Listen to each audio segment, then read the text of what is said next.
Hi, my name is Grandma Tarot, and this is my channel. It's for beginning tarot card readers, and it's also the place where your intuition gets to be your BFF. I'd like for you to imagine if you could start your day already in conversation with it. Or what if you could experience your day unfolding and did not react to it, but instead recognized it? I think you can learn these things with my 3-card spread, of which I want to talk about here today. I want to talk about how this 3-card spread can strengthen the communication between you and your intuition, and you can learn better the language of the intuition and learn tarot at the same time. My 3-day spread is really a typical one. It's morning, noon, and night. Those are the positions, and positions are very important. In this video, you're going to learn how important those positions are and how important the question you put forth is going to be. Those two things are going to really bring alive your reading. It's going to make it easier for you to learn this.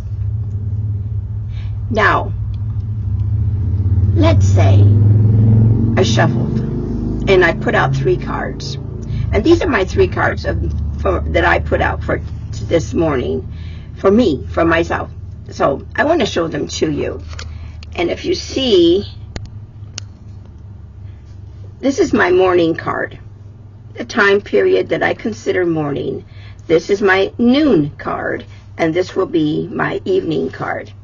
Now, let's say I put these cards out in the morning of my day today, and I actually don't really have time to look at them right now because I've got to get to work or something, and that's okay, because the best thing to do is to leave these alone until you come back to them at the end of the day or even tomorrow morning.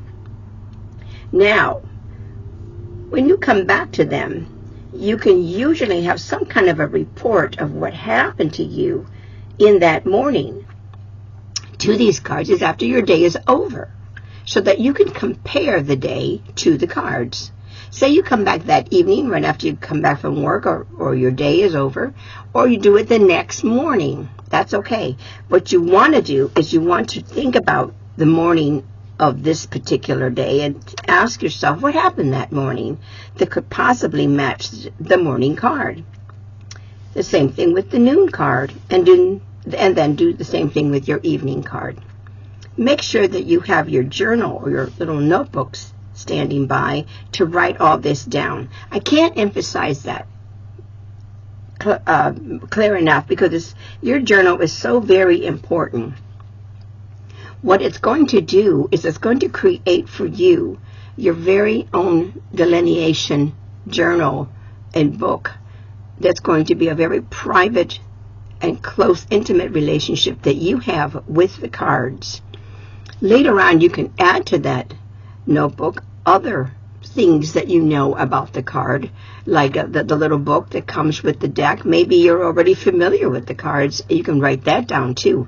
So write down what happened to you during that morning, what you already know, and we're going to discuss what else in a bit. So anyway, back to your morning. Let's say that morning, and in my case, in my morning, I had an argument with my husband, of which I was defending myself. He asked me to do something, a task, and I did do it, and he kept saying that I did not. So I was defending myself because I knew that I did. So that was the discussion I had with my significant other. Well, I don't know how significant my husband is, but it's my husband anyway. Noon card, I had a phone call from my grandchildren, which was quite a surprise to me, and it was a very joyful and delightful experience. And if you can see that little fish that's coming out of the cup, it's sort of like a surprise. So you can see that there. So this was the energy of my afternoon. Later on in the evening, you'll see the Three of Cups. I had another wonderful surprise when my two girlfriends came over and we all shared a glass of wine together. And so now when I see this card, I think of wine and I think of goblets. So that I'm adding that to what I know about this card. And so I have new knowledge about these cards because of the energy that was waiting for me during that day. The energy that I experienced during that day is now being embodied by these cards. So this is what I want you to establish for yourself, is to do these 3 cards every morning. Have your notebook close by so that you can journal what you get.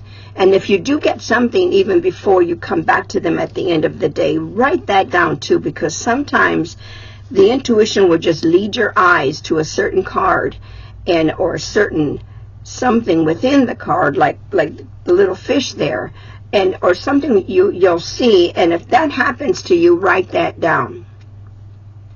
Then come back at the end of the day and match the energies of the day with the cards some more. If you do these right away. Some people do it right away because they see things, especially coming. You can feel energies coming forward. You can also go back to something that I taught in an earlier video when we discussed what do you know, what do you see, and what do you feel. You can look at the card when you come back to them and start out with what do you see, and see if there's anything that your intuition takes you to. What do you feel? Do you feel joy? Do you feel intensity? And where do you feel it on your body? Perhaps you feel it in your gut or in your chest. And what do you know? If you have previous knowledge of the card, that's good too. And then make sure that the priority of the feelings and what you know about that card is the new knowledge, what you learned from doing the 3-card spread. And write that all down. Now I want to leave you with this. This 3-card spread to me is really valuable. I wish somebody would have taught me this when I was first learning tarot. It's not easy to do all that memorizing, all that study, and all those mistakes when it's so much easier to develop a relationship with the cards.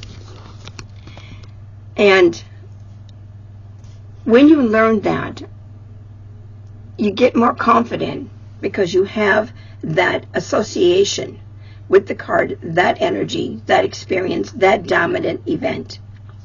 Do this for about 7 days. See how much stronger you feel. Then you can move on to the next video in order to build on that, different layers of information. We can study symbology. We can study the numbers that are on the cards. We can study more closely the court cards and the major arcana cards. We can study more closer the cards, what they mean when they're standing next to each other. Positions are important, and we'll learn more spreads. So stick with me and subscribe and like so that you can stay on top of the other videos that I've got coming out with these different layers of tools and skills to help you become a better tarot card reader. I just want to leave you with this thought. Reading tarot is not hard. It's really not all that memorizing and all that studying. I mean, it can be. You can have some of that. But the bulk of it is going to be memory. Remembering that dominant experience that you had, that association, that relationship. Let it get closer and closer. And this camera, I might have to hold it and finish this video. Learning tarot can be one of the most beautiful things you ever decided to commit to do. It's going to bring you closer to yourself, ultimately. And it's a wonderful and precious experience. I highly encourage you to do that. And I also highly encourage you to subscribe and like this video. It helps me out a lot. And it can help you too. Thank you for being here.